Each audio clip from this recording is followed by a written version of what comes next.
Please welcome to the stage Matt Miles and Peter Cardin.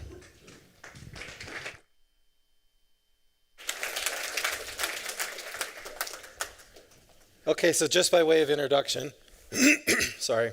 I teach political science at BYU, Idaho. My primary focus is religion and politics. So I just wrote a book about how religion is the answer for the political divide in the United States, and I wrote an op-ed in the Deseret News you can read about if you care more about that. The reason I'm here is because I love to do surveys of members of our church. Peter is an expert on how should you say what you're an expert on, Peter? So I'm a professor at the University of Southern California in the business school, and our focus really is on how people are using AI in the workplace, the degree to which they're adopting AI, for what uses, how is it that leaders and managers can manage change in that situation. So that's really where our research resides. So I was super excited to do a survey about members of our church. I didn't care about the questions. So I'll tell you a little bit about the survey. So we contracted with a group called Sentiment. They have it's like an online panel, and they have a lot of members of the church. And so we paid these people some money to participate in the survey. 87% of our respondents come from the state of Utah, but you can see there's some dispersion in other states in the United States.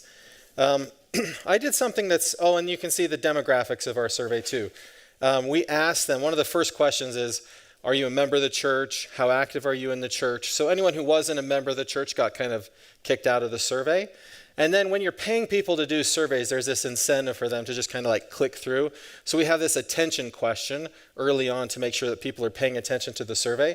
So I think we had maybe like 700 people start the survey, but in the end there was just over 500 people that completed the survey. And you can see the other demographics. I'll get out of the way. You can see the other demographics of the survey.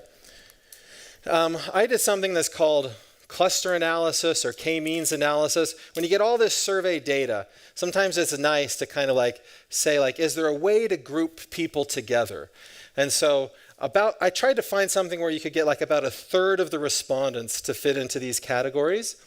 I thought church activity might be a really interesting way, but when I put it in the analysis, there's equal numbers, roughly, of active and less active members of the church in each of these three groups. So really what it kind of boils down to with members of the church, whether they're active or less active, is we use these questions about how comfortable are you with using technology generally, how often do you use artificial intelligence, and then we have these questions about whether you should use artificial intelligence for spiritual things. And Peter will talk about some more of those results in a second, but basically, I said, okay, let's put them into these three categories that I call the Silicon Saints. Those of you that fit in that category, you'll feel really proud of that label. You'll be like, yeah, I'm a Silicon Saint. I wasn't as good with compartmentalizers, but these are people that use AI a lot, but they use it differently, right? They're like, AI is a tool that I can use for some things, but not for spiritual things. And then there's a group I call the spiritual skeptics. You could just think of them as the skeptics. They don't use artificial intelligence. They almost kind of think it's evil or a bad tool or not very good. And they're definitely uncomfortable with using AI or the church using AI for spiritual related matters. Hopefully all of you in this room fit into one of those categories. And if you don't like the name I chose for you, you can tell me later, change my name to something else. But I know you Silicon Saints feel good about this. Okay. All right, so I'm going to give a little snapshot of some of our survey's results. We have got a ton of questions. We're not going to get through all of these, but I think what Medler, Matt, and myself really wanted to do is get a baseline on what's happening within the Latter-day Saint community. And as Matt mentioned, this is all in the United States. And so we've got a series of questions, and I think the three buckets are really useful. So I mentioned that I do a lot of research in the context of organizations. We know that most leaders do not have effective conversations with their employees, largely because they don't understand the segments within those organizations in terms of their attitudes and their practices with AI. And so one of our genuine hopes with kind of looking at it through this prism is for each of us to think about, how do you have a productive conversation with people who line up in these ways? So we're going to show the results in the context of the Silicon Saints, the compartmentalizers, and then also the skeptics. So one of the things we'll illustrate really quickly here is we got a broad view of concerns that people have about AI. So this is broadly across society. I just want to point out a few things here. Whether you're a Silicon Saint, which is really an enthusiast about AI in both your personal life, your spiritual life, your work life, or you're someone who's one of these AI skeptics, everyone here holds concerns. So these are the percentage of people who hold concerns on these different issues. And you can see there's large majorities on all of these. The skeptics, by and large, have about 10% higher percentage of people who are concerned about these issues. But we're going to pay a little bit more attention to some of the issues about people's practices in terms of church, their views on specific Latter-day Saint beliefs. So let's get into some of these. We'll start with this one. Is it appropriate? So this is a scale we had. How appropriate is it for to use AI for these specific purposes? So if you look at family history work, so that's this slide right here, you can see that there's wide agreement, whether you're the Silicon Saint or you're this skeptic. You think that AI is okay for that. We're going to move through these, and increasingly you're going to see the gaps increase between each of these types of users. Can we use it for gospel study? So again, here you'll notice like overwhelmingly we have this roughly third of the groups who are Silicon Saints. They say it's great. Go use it to help your gospel study in terms of AI. Even your spiritual skeptics, roughly half think it's okay. Go ahead and use AI reasonably for your gospel study. We heard a little bit in the last presentation about preparing a church talk or a lesson.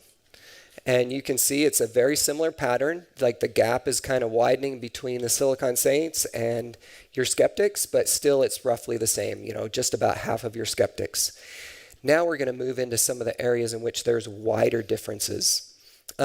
Should you use AI to create a tool to identify potential converts? That could be useful in some ways, right? But you'll notice like among the skeptics, all of a sudden you have 1 in 5 who say that's appropriate. So we do have a significant number of people in the church who think, they question that kind of activity. Among our Silicon Saints, they're pretty good with it. In the first presentation with Kim Clark today, he mentioned the whole idea of an AI coach. It's interesting in the workplace, there's all kinds of coaching AI apps at this point. And I don't know how many of you have tried or used these. In a business school, they get talked about all the time. Should you use that kind of app, that AI app, in terms of supporting spiritual growth? Here you see those percentages. So it's actually moving down all the way for everyone. So our people who are really the enthusiasts, the Silicon Saints, about 7 in 10 say that's great. Our skeptics, they don't love that idea. And even the people in the middle, we don't have a majority in terms of thinking about AI as a coach. Should we use AI to receive advice about personal ethical dilemmas? I actually really liked Josh's presentation in that we actually saw the types of questions that people were asking. And you can very easily envision what an ethical dilemma might look like in terms of asking the AI.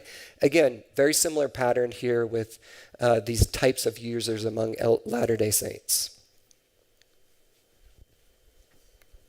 Oh, that slide didn't transition. Oh, okay. There we go. And the one that has the lowest approval of everything, we have a question, should we discuss our personal worthiness? And again, I think some of Josh's questions hit, these kinds of questions. And you see that we have, roughly half love this among the Silicon Saints, and then we have lower support among others. All right, perceived impact on AI, on LDS beliefs, practices, and values. So these ones had a scale of positive to negative. So one side of the scale is very positive, somewhat positive. On the other side was negative. So what you're going to see here are percentages who viewed each of these aspects as positive. So again, you're going to see the percentage numbers. These are the percentage of people who said they viewed these as a positive impact from AI. So first of all, lifelong learning and knowledge. I mean, all of us are professors on this paper. I think we love the church's stance on lifelong learning and knowledge. And you can generally see here that there's pretty broad support among your Silicon Saints and the compartmentalizers. You know, they see AI's impact is really positive here, not so much among the skeptics, but you still see quite a few there who support it. All right, the whole idea of eternal progression. Can AI have a positive impact on your eternal progression? So from here on out, you're going to see a pattern again where your Silicon Saints are pretty positive on these things, and your compartmentalizers and your spiritual skeptics, not so much. Faith in Christ. Can AI have a positive impact on our faith itself? Again, you see pretty high numbers. Roughly 2/3 of our Silicon Saints think, yes, it can help me build faith in Christ. Compartmentalizers and spiritual skeptics, not so much. Moral agency. I think in the morning sessions, we heard this term a few times. I think this is one of people's greatest concerns is, will AI take our agency away, and in particular our moral agency if we rely on it too heavily? Very similar pattern here.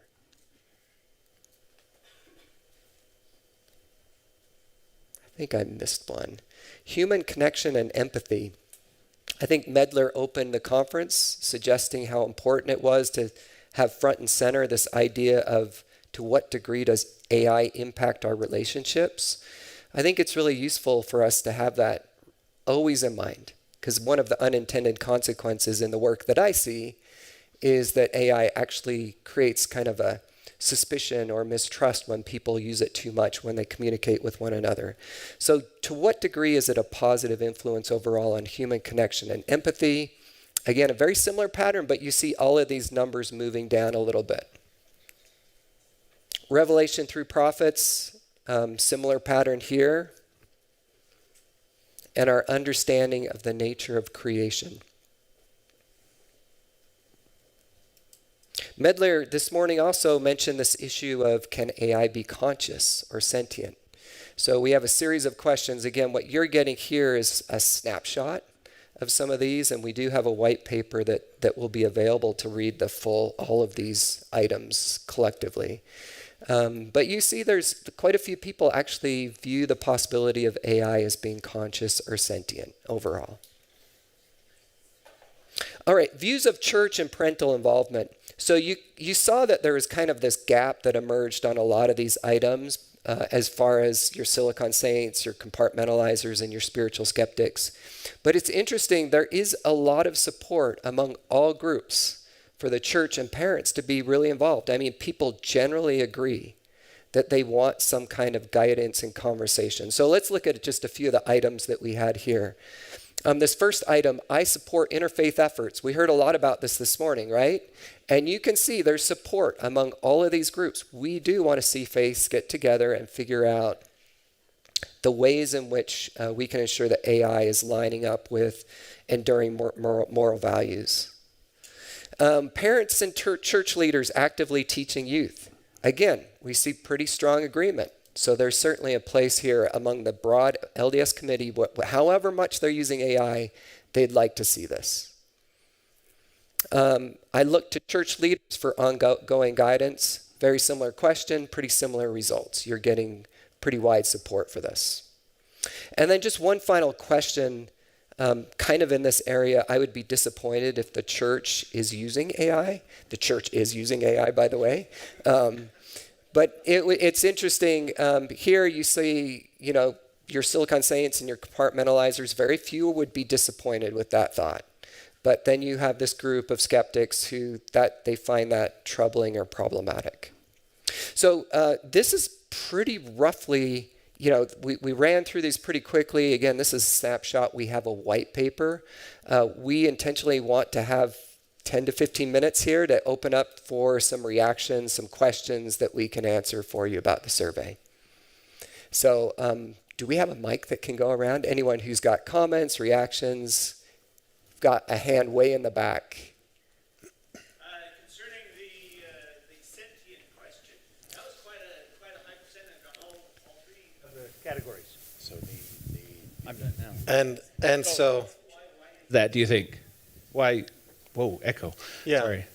why do so many people think that AI can become sentient? I have no idea.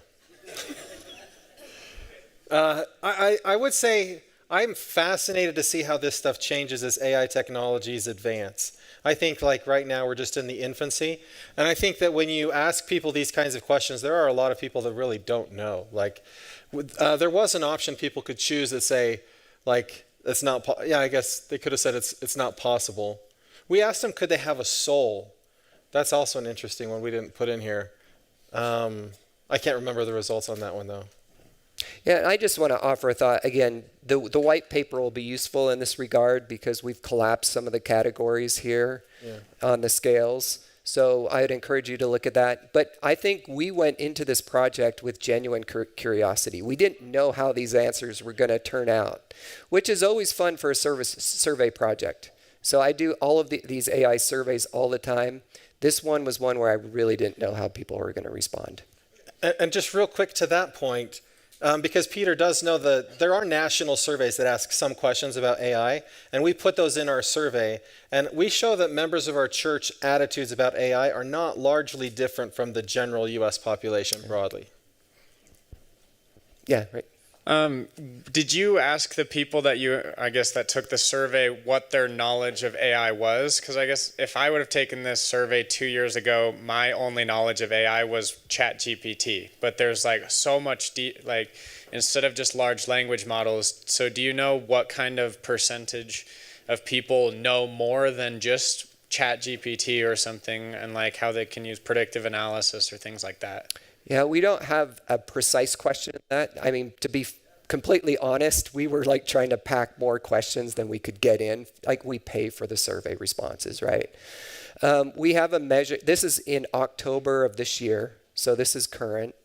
And we do have some questions around comfort with using new technologies, how quickly you adopt things, which I think are pretty good proxies for that. We also have frequency of use of AI, right? So the Silicon Saints and the compartmentalizers use AI daily, if not weekly, if not daily. So the skeptics hardly ever use it, so possibly they don't know much about it, but those top two categories use it a lot. Yeah. Do you have any idea if any of these, like, if they felt like the accuracy of the information specifically on LDS questions is inaccurate in any kind of percentage? That might be. Yeah, we have that question in here. We didn't show it here. I'll repeat the question. The question is, do we have a perception of how accurate members believe the information about the LDS Church is when AI is asked a question? Is that the question? We do have that measure, and a majority of each group believe that the information, they're concerned about it, so it's one of the concerns. They're concerned about the accuracy. The concerns are highest among the skeptics. The concern, though, is across the board. More than half respondents are concerned about the accuracy of the responses. But Specifically about the LDS Church. They didn't specifically say whether or not answers that they received were accurate or inaccurate. we didn't ask that question. Mm-hmm. There's one over here. Two quick questions. The first one is, did you look at generative AI and people's fears about that might erode our trust in reality? Were there any questions that were kind of related to that? I don't think we asked that. How would I phrase that question? Well, it's like thinking used to be, like seeing used to be believing, right? And it's not anymore. So what does it mean when we have, say, politicians that say, oh, that's generative AI when it wasn't, or vice versa, for example? And then what does that mean for us as members of the church? Concerns. Yeah, we have this. I'll show you everything we have on that. It's on this first slide. This one here. Right, so they're concerned about these things, but there's not specifically like a concern about like reality being altered or something. We didn't ask that specific question. Probably the closest is that third item that says, are you worried about it impersonating people? Right. Okay, the other question is a little more technical. I'm just wondering if you did any principal component analysis on the data, because all of these are so strongly correlated. It'd be super interesting to see the distribution on that axis between these three groups, and then to watch that evolving over time. Yeah, we did not do any factor analysis on this. We just did k-means to get the 3 groups. Yeah, super interesting. Thanks. I think all the way back here. Yeah. In the 3 groups that you have, I didn't see anything as, are there age differences in the 3 groups, or are they pretty dispersed in ages in Yeah, the let me go back. 3 groups? We didn't, age differences didn't pop as a distinguishing characteristic. So we could look at in the groups the mean age for each of them. But based on the analysis we did, my guess is it's pretty evenly distributed. Although that seems like the skeptics maybe wouldn't, they're maybe a little bit older there. But yeah, I didn't look at that specifically. This might be a question related to correlations, but if there are people who are concerned about their data being misused and privacy, it just seems that from that you wouldn't be asking advice or discussing your worthiness. Are those just linked? I'll let you take that one, Peter. We'd have to run that. I'm not sure. But that's an interesting question to ask. Full disclosure, the data set was completed 1 week ago. So this is like the descriptive version of what we have, and we'll continue to dig deeper into it. To that point, I assume the answer is no, but maybe an interesting follow-on would be to see if there's some thematic direction around how AI is affecting members' testimonies. So specifically, I'm interested in like doomsday scenarios or the idea of creating a new species and how that impacts our concepts of the second coming and our purpose here on earth. Is that anything that's resonated from your data so far? Well, not from the close-ended questions. We do have open-ended survey open-ended items we need to go through, and then we have a plan to do interviews, and the interviews is where we're going to capture that kind of those kinds of thematic issues. So if I'm being totally honest, the reason I'm interested in your questions is because we're going to do snowball sampling and get another 500 people that aren't recruited and paid to do the survey. And then we're going to do in-depth interviews of about 100, 150 people. And I started the questionnaire, like what we're going to ask interviews, and I had no idea what to ask. And so I appreciate your questions because we'll ask those questions. Are there other questions? Yeah, right here. And For both presentations this afternoon, I'm interested in the question of referral out to a human or compared to a human. All of what you've described here sounds absolute about AI. That is, do you trust it? Do you think it's sentient? But do you have any kind of comparative compared to talking to your bishop, for example? Yeah, that's a great question. We did not ask that question. But I think that's a really interesting, the comparison of the two, right? We know that people are using them for dual purposes. What's their perception of where they're getting the best information or the connection and those sorts of things? That's a great question. I think that, again, it's going to be really helpful in the interviews to ask that question where you get into scenarios and really elaborate with people on those issues. Yeah. Has there been any considerations to use AI to help with the interviews? So the question is if we want to use AI to help with the interviews. I'm one of these spiritual skeptics. I'm just kidding. I would be shocked. I do like to use artificial intelligence to analyze qualitative data. I don't like using artificial intelligence to generate questions because I feel like that's me. I don't want in the end, like I do something, they're like, we're so proud of you. And I'm like, well, AI did most of that for me. It doesn't feel good to me, but I'm sure there's a space for that, for using AI for that. Okay, so I'm a Silicon saint. And I use AI all the time to help me generate survey questions. So yeah. So we might. But I mean, obviously, you go back and it's your work in the end. You go through and very carefully vet it and think it through. But I feel like there's a big place for AI in research. And in our business school, we have every 2 weeks, we have a presentation about how people are using it. In like literature review, methodologies, to developing the research analysis across the board. So if there are no more questions, for me, the big picture takeaway, I study a lot about how church leaders say things and how that influences people's political views, political attitudes, their behavior. If you look through the survey data closely and you look at what church leaders are saying about artificial intelligence, it's really easy to go through this checklist and be like, sinner, sinner, sinner, sinner, sinner, right? Like people aren't following the brethren in some certain ways. But what I find comfort in personally as a member of our church is that there's so much diversity in our church. And he can be a Silicon saint and someone could be a skeptic, and we all belong and we all fit in and we're all a part of it. And every single one of these groups looks to church leaders for guidance. Every single one of these groups wants guidance from church leaders about how to use artificial intelligence. How they interpret it is always kind of like is a little bit judgy, right? For me to just kind of categorize people. But I love the diversity of views that we have in the church. It allows conferences like this to happen where we can get together and talk about things and disagree and kind of figure out how does all of this work for me personally. So for me, that's the big picture thing that I think is cool. And that's all. All right. Thank you.